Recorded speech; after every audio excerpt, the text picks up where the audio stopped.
It's not a game, it's a rich thing.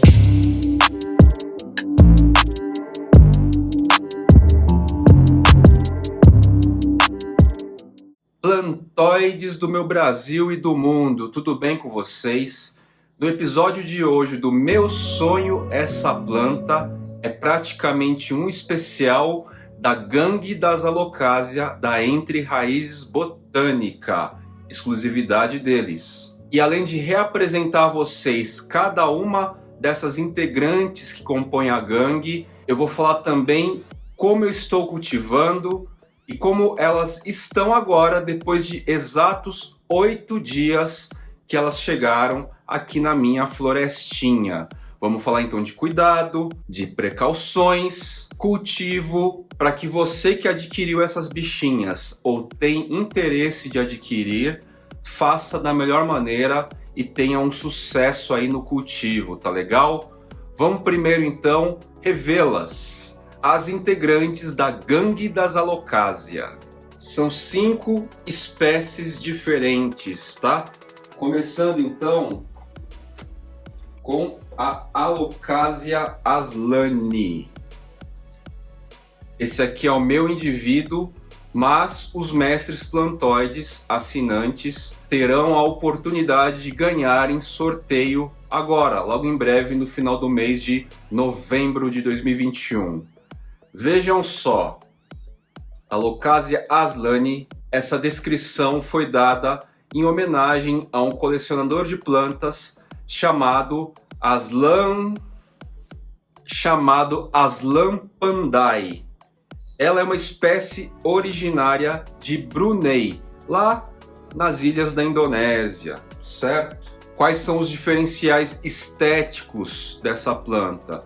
Bom, ela tem esse tom, essas gradações de roxo, lilás, pink, micronervuras estampadas na folhagem e esse halo, né? Esse halo em volta que é de um verde meio fosforescente assim. É uma planta que eu diria elegante, certo?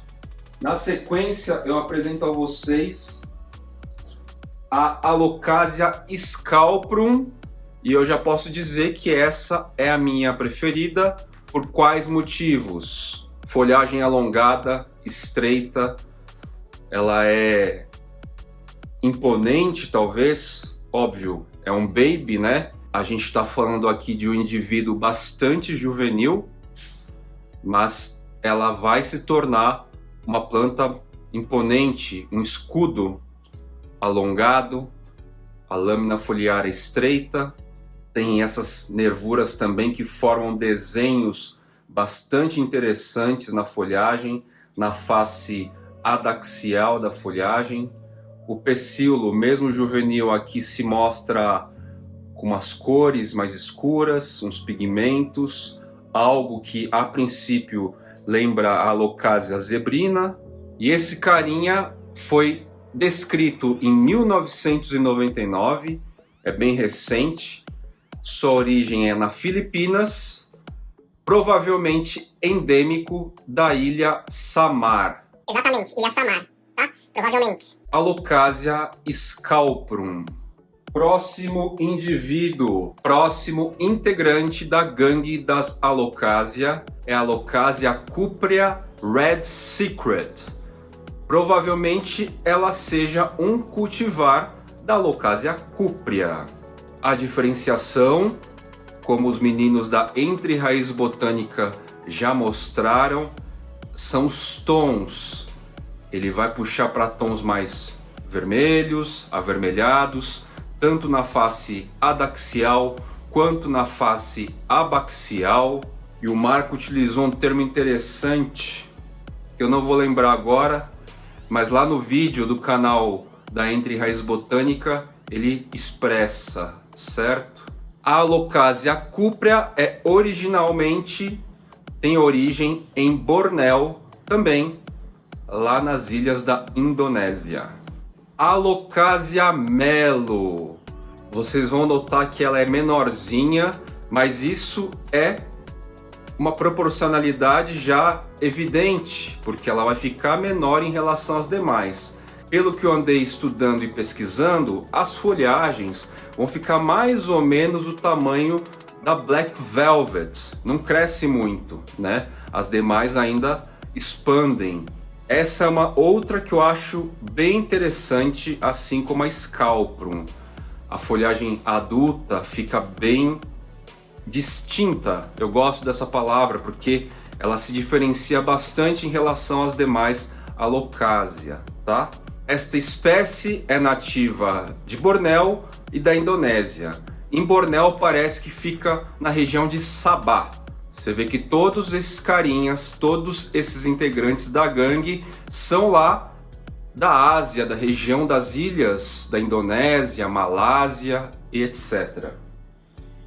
E por fim, a já anteriormente desejada no Brasil, pois alguns poucos colecionadores já detinham dessa espécie nas suas coleções, é a Alocasia baginda Dragon Scale. A baginda tem aquela outra variação, que é a Silver Dragon também, que é a Dragon Scale mais acidentada, mais prateada, certo? Origem da baginda é na ilha Kalimantan, em Bornéu também.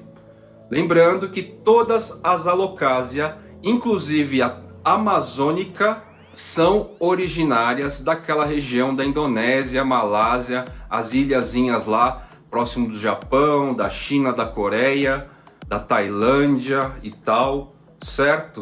Todas. É uma raça que há milhares de anos atrás surgiu, se desenvolveu lá localmente, naquela região. E hoje em dia, mais e mais, o gênero tem se espalhado pelo mundo como uma das plantas de coleção, plantas para urban jungle, indoor plants, house plants, plantas de casa e assim por diante, neste conceito misto com alguma integração. Legal, feito então as devidas apresentações ou reapresentações dessas bichinhas, 8 dias depois da chegada aqui na minha florestinha, como elas estão? Provavelmente alguns de vocês já notaram diferença. Eu posso dizer assim que em apenas 8 dias houve visíveis progressos, visíveis crescimentos a partir da maneira que eu estou as condicionando. E que maneira é essa, Fly? Realmente muito simples. Estufa. No meu caso aqui, os terrários aquários. No caso de vocês, as diversas situações criativas, econômicas, diferentes que vocês têm aí para condicionar suas plantinhas em estufas caseiras. Primeiro então, Alocasia aslani. Vejam só, essa folhinha, quando eu adquiri este indivíduo, ela estava só apontando aqui, ó. 8 dias depois, pecíolo praticamente formado e na iminência aqui da folha já desenrolar. Para minha sorte, pipocou aqui já um brotinho. Muito provavelmente este micro indivíduo aqui já liberou um bubilho, rizominha, túbera, enfim, a batatinha lá que muitos de vocês plantoides sabem que as Alocasia produzem, certo? Então soltou aqui, ó, um filhote. Então quais são as duas situações muito visíveis neste indivíduo da aslani? Esse crescimento aqui em 8 dias e o despertar, o nascer de um filhotinho. Sensacional. Alocasia Scalprum. A lâmina foliar, quando eu a trouxe, já estava em desenvolvimento. Ela está finalizando então sua formação. Quando eu a trouxe, a folha estava verde clara, já está ficando mais escura. Daqui a pouco ganha a rigidez de uma folha totalmente formada. E supõe-se aqui que em breve, na sequência, vai liberar novas gemas e novas lâminas foliares. Certo? Alocasia cuprea Red Secret. Essa lâmina foliar estava enroladinha, mais ou menos neste tamanho já. Desenrolou, está terminando de formar, ainda é um pouco mais clara do que a folha já formada, certo? E eu senti que em geral assim ela deu uma crescida, tá? Essa foi a reação perceptível. A Alocasia Melo, ela tava com um micro pontinho aqui de uma gema sinalizando: oi, estou vindo. Em 8 dias, pecíolo formado, folha aberta, recém-aberta, abriu de ontem para hoje, coloração ainda de folha em formação, perfeitinha, rápido, não? 8 dias apenas. E por fim, a minha Dragon Scale, Baginda Dragon Scale. Este indivíduo também, não este exatamente, um outro que eu trouxe para cá, vai também para sorteio geral a todos os membros do Flight Channel, assinantes. O que eu percebi aqui? Esticou também, deu uma encorpada, a folha nova já estava vindo, já estava mais ou menos desse tamanho, estava enroladinha, terminou de desenrolar, está ganhando a coloração de folha formada e já notamos na sequência aqui, ó, uma geminha dando olá mundo, olá sociedade plantoide. Ela está saindo já aqui. Em termos de desenvolvimento, é um pouco precoce dizer quem é mais rápida, qual espécie é mais rápida, qual que não é, porque são todos indivíduos muito juvenis, certo? Mas a partir dessa leitura aqui em 8 dias, eu posso talvez dizer que a Scalprum seja a mais lenta de todas, e faz até algum sentido. Se ela for realmente a única endêmica de uma regiãozinha lá específica de Bornéu, muitas vezes o endemismo está relacionado à demora de crescimento, certo? Não dá tempo tanto assim das plantas se espalharem, então elas ficam mais concentradas, mais localizadas. Mas ainda não posso afirmar esse tipo de situação. É só uma hipótese em cima de uma lógica aí de plantas endêmicas, não todas. E nesse período então, o que o terrário aquário, uma estufa, nos proporciona? Recapitulando: umidade no ar constante. Qualquer estufa atinge aí uma média de 90% de umidade facilmente e se mantém. Essa é uma das características. Segunda característica, a temperatura interna fica em torno de 3 a 4 graus mais alta do que o ambiente externo e também se mantém por longo período.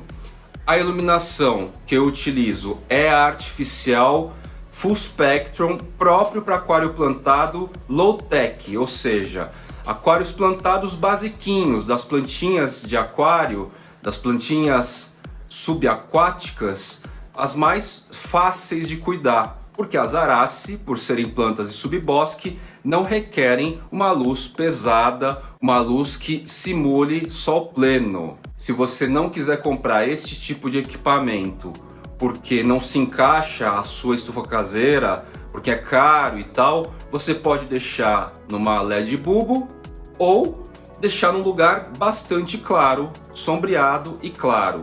Nunca deixem em sol direto. Se for 1 horinha na parte da manhã, até que vai. Mas além disso é perigoso, porque você pode cozinhar, literalmente cozinhar a sua planta. E por fim, um dos tópicos que é tanto quanto importante a esses demais anteriores, que eu dediquei um vídeo exclusivo aqui sobre fertilização. Eu já borrifei fertilizante organomineral deste mesmo vídeo aqui, que acabou de aparecer. Eu apliquei o Bayforte 867, o meu cafezinho do dia a dia. Apliquei como spray. E agora, enquanto eu estava produzindo, entre um helicóptero, um caminhão de gás e um cachorro latindo, o que eu fiz? Peguei o Bayforte, menos da metade da tampinha, misturei 1 litro de água, menos da metade de uma tampinha. Enquanto eu aguardava a barulheira exterior acabar, eu fiz micro regas em cada um desses 5 indivíduos aqui, para manter aquele substrato, aquele esfagno úmido, jogar um pouquinho mais de nutrientes. E ao final deste episódio, que é agora, eu estou pegando de volta e recondicionando novamente no terrário aquário. Vocês vão notar, como o dia hoje está bem mais fresco, elas mantiveram exatamente a umidade lá do terrário aquário. Mas normalmente quando eu tiro de lá, as folhas secam quase que instantaneamente. Você coloca de volta em 30 minutos mais ou menos, de 15 a 30 minutos, as folhas já estão molhadinhas de novo. Então foi assim, meus queridos plantoides, um episódio especial Meu Sonho, essa planta, a gangue das Alocasia. Entre Raiz Botânica. O site está na descrição desse vídeo. Valeu!